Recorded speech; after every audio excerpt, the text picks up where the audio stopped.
Good afternoon, crypto degens. How are you doing this fine afternoon? I'm doing great.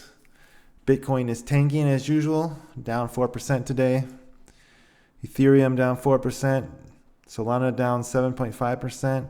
Man, Solana under 100 is looking mighty good, mighty tempting these prices. But I'm just going to hold off. I've been buying pretty much every dip. I'm just going to kind of hold off and see if Bitcoin gets down to 60 something, 50 something. I'm thinking if it gets down to 50 something, then maybe that's it. We've gone down to the bottom and we can start moving up again. Who knows? Nobody knows where it's going to go. So let's check out some news today. What's going on in the crypto world? How are people feeling? Okay, this first post is from 𝘃𝗶𝗁𝗃. I think Bitcoin at the moment suffers from a lack of Schelling point catalyst, a single potential catalyst that if it were to happen would clearly move prices higher, and thus that everyone watches and discusses. In 2023, it was if there will be a Bitcoin ETF. Okay, so I'm just going to stop this post right here. I'm not going to read the whole thing. I totally 100% disagree with this take because the actual opposite is happening. We get catalyst after catalyst after catalyst after catalyst, and the price goes down. We get pro-crypto government, pro-crypto regulation. We got the Clarity Act that's on its way. We got institutions buying. We got countries buying. We got banks restructuring their systems, turning it into blockchain. We got people like big institutions using stable coins. We've got adoption right and left. We got tokenization. I mean, the question is not, that we need another catalyst. Basically, what we need is the market to decide that Bitcoin has gone low enough that we can restart the cycle, because apparently that's what needs to happen. It doesn't matter what happens. It doesn't matter how good things are for Bitcoin and crypto. It just doesn't matter. The cycle has to run its course, and people have to feel like everything's been reset, and it's okay for crypto to go up again. It's okay for the altcoins to return, to start going up, to actually be valued, and apparently until Bitcoin hits a certain point, that's never going to happen. That's my 2 cents. 𝘃𝗏𝗿𝗀 says, President Trump declares the U.S. must lead in crypto or China will do it. If we don't do crypto, China's going to do crypto. Just like AI. We lead by a lot. So Trump. We lead by a lot, and if we weren't leading, China would have led. I believe in crypto. Okay, so yes. Trump is pro-crypto, and I don't know if China would be leading, but I think, this is emergent technology. Somebody should be leading, and I think it's dumb not to support it.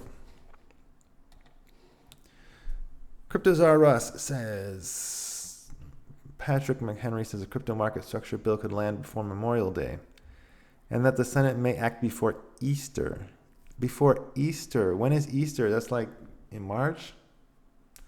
Dude, I think they are purposely delaying this bill so that the big boys can buy more crypto and they can take the market and they can get more crypto and they can get more Bitcoin and they can get more Ethereum and they can get more good altcoins, because there's just delay after delay after delay after delay. And maybe this bill will be the catalyst that Hunter dude is talking about that will make a difference. Maybe. But I'm not too sure about that. Also from Cryptos Are Us, this is the bottom of the range. Mike Novogratz says Bitcoin breaking below 100,000 resets the market, and 70,000 to 100,000 is likely the new range.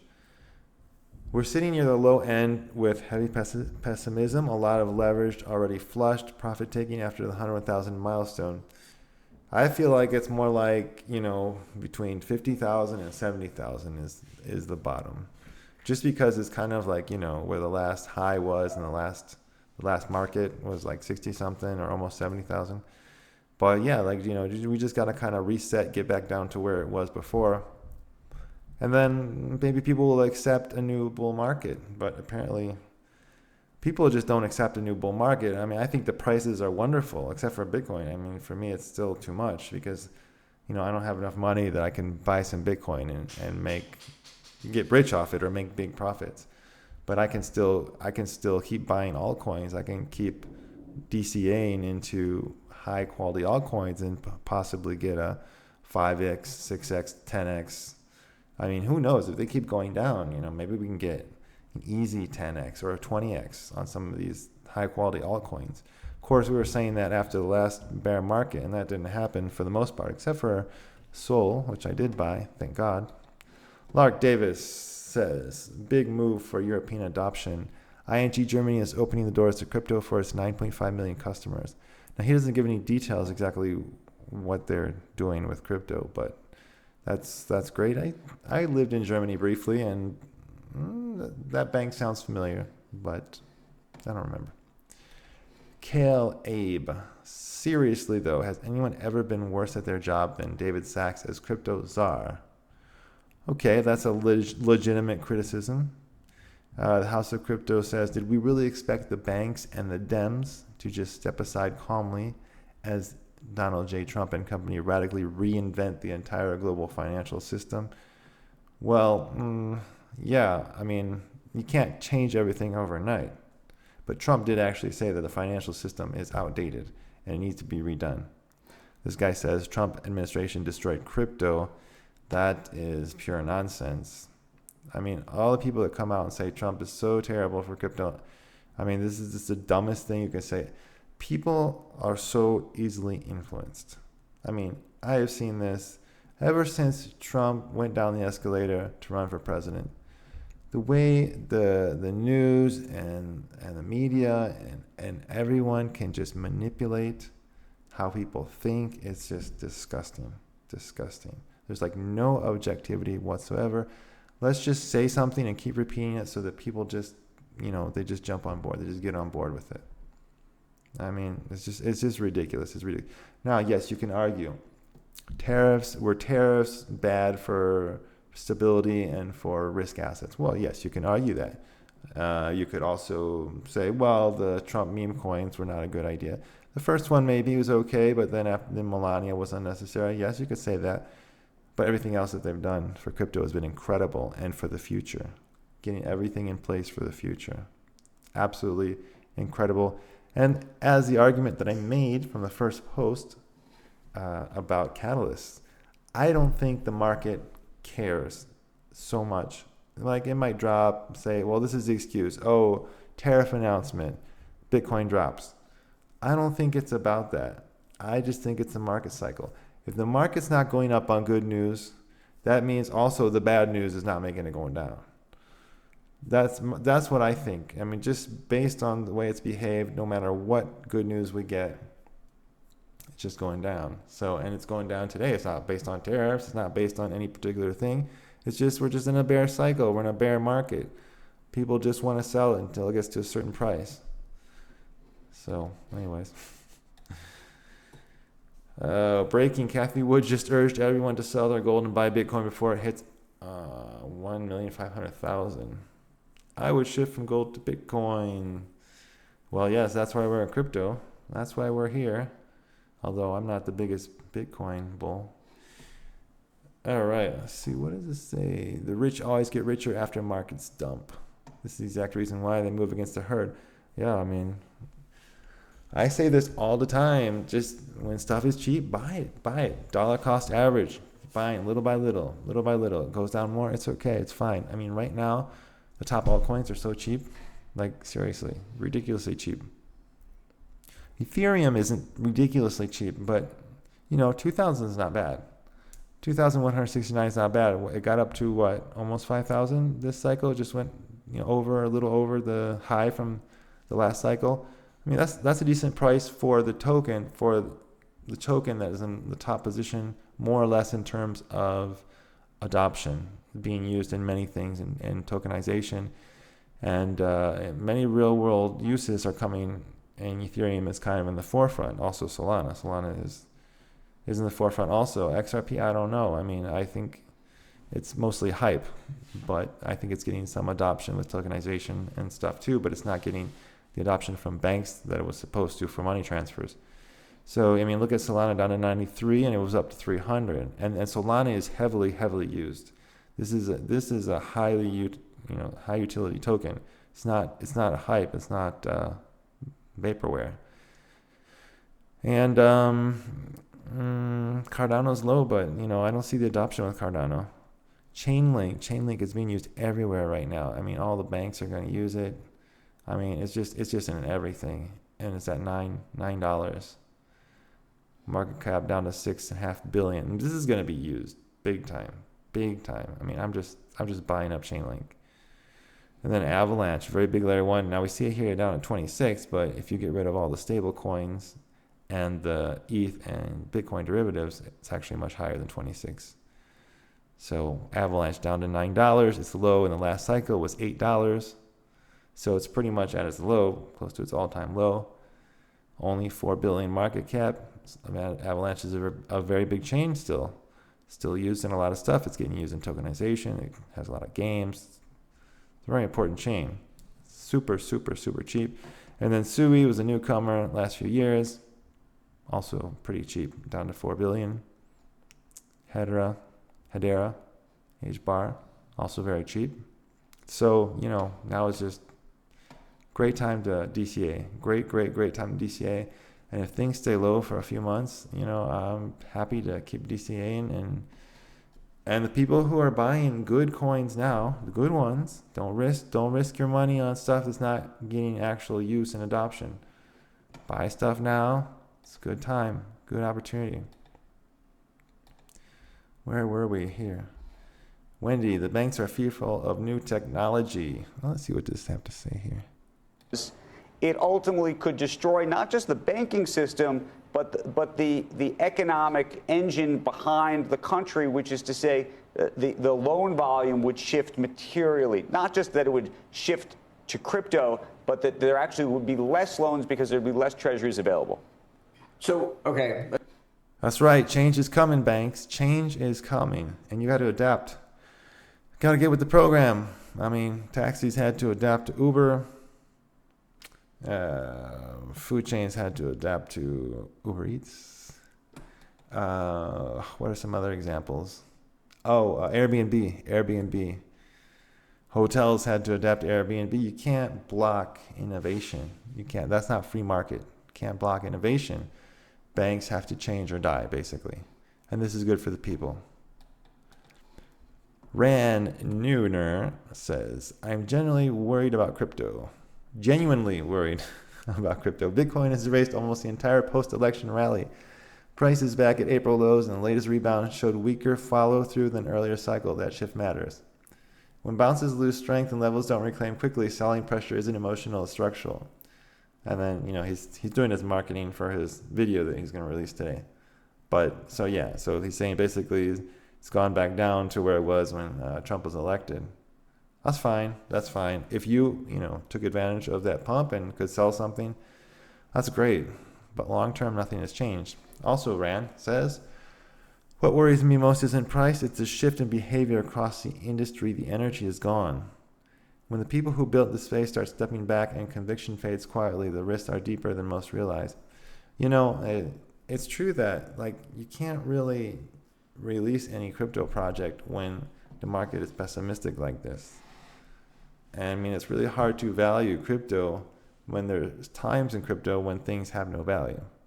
It's like, does it really have value or not? When it's a bull market, it has value. When it's a bear market, it's like nothing has value. So yeah, it's really quite sad, but just keep DCAing, keep buying good projects. Don't launch any new projects right now, and things are gonna get good.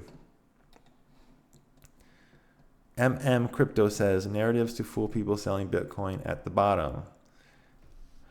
Mr. Gox hack regulatory fears in 2011 and 2015 mining centralization Silk Road. 2018 ICO burst. China FUD SEC suing companies. 2022 FTX collapse, macro pressure. I wasn't here for these three. I was here for this. This is what caused Solana to become super cheap, and that's when I was buying it. 2026 quantum computing If Epstein being Satoshi or investing in Bitcoin. Yeah, that's an interesting take. Like, there's always FUD, right? There's always stuff to scare people, and it's true that quantum computing is like a big one, but it's kind of like we're far away from quantum computing. And if that comes about, I mean, crypto is the least of our problems. Everything is going to be hackable, and basically you have to have gold and silver at that point, unless technology evolves to combat it. Cryptos are us. Man, George's team, they're all over the place, posting lots of content. DOJ reveals Jeffrey Epstein as early Coinbase investor. Says he invested nearly $3 million in Coinbase in December of 2014, when the company was valued around $400 million. That's interesting. This dude had his hand in everything. Lark Davis. Wealth building is often pictured as flashy, but honestly it is boring. It takes discipline to learn something new and a solid plan to build your net worth. It requires time, energy, and patience. In this space, it might seem like the best way to accumulate wealth is to gamble on the newest narrative or use leverage to multiply gains. However, do not underestimate the slow and boring power of dollar cost averaging. Continually stacking Bitcoin quality projects and blue chip stocks has made many millionaires. It happens slowly but surely. Yeah, I mean, when I started, I was kind of a little bit in that gambling mode. But, over the past few years, I understand that if I stack good projects when they're cheap, like now, in the long run, from here, between now and the next few years, if there's a big run, maybe I will sell and take my money. But if it's slow, it could make very good money in the next few years. So yeah, there's no hurry, there's no rush. And I decided to stick with crypto. I know other people who started in 2021, and when we were all riding the waves, and it was fun and exciting, and also you feel like crap if you lose money, but then they quit because just looking for something quick. The older you get and the longer you live, it's like you realize you just gotta stick with stuff. You gotta stick with stuff and write it out, and you gotta learn, and stuff doesn't happen overnight. Dr. Strange 24. I seriously don't get why people don't admit when they are wrong. We are all wrong at some point. If BTC breaks below 74,000, I'm going to be the first to say I was wrong. Why is it so difficult? I hate influencers making price targets, especially with conviction. Like I say, I think Bitcoin maybe will go down to like 50-some thousand, but I don't know. I say I don't know. I have no idea. Nobody knows. So don't make predictions. And then they have to come out and eventually. And there were some big influencers like Elio Trades.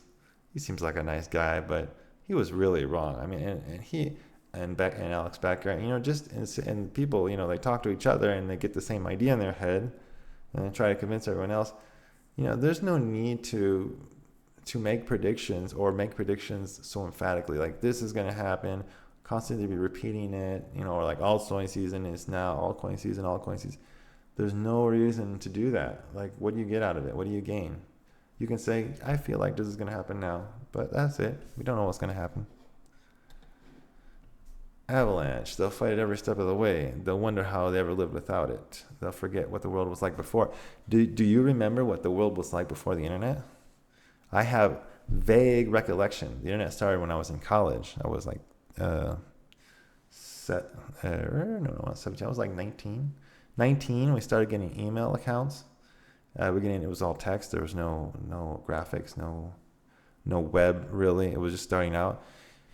And man, before the internet, before GPS, we used to use big maps. And we were going in the car, or we would drive down to Florida, and my parents would have like this big map to look which roads to take. And we would use snail mail for everything. I mean, and we would we'd call people on the phone. You had a boyfriend or girlfriend, you'd call them on the phone on the landline. Oh, good times.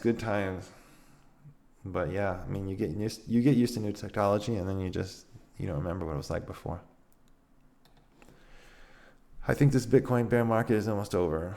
we are in the last capitulation move, which may continue for a bit. Once we have max pain, it's over. That's what I'm saying. Let's just get the max pain over with. Let's just take Bitcoin down as far as it needs to go to reset this cycle. Just get it done. Get it done. Cryptos are us again. From McDonald's sale to Bitcoin Titan, Michael Saylor turned 61 as strategy commands 3% of Bitcoin supply.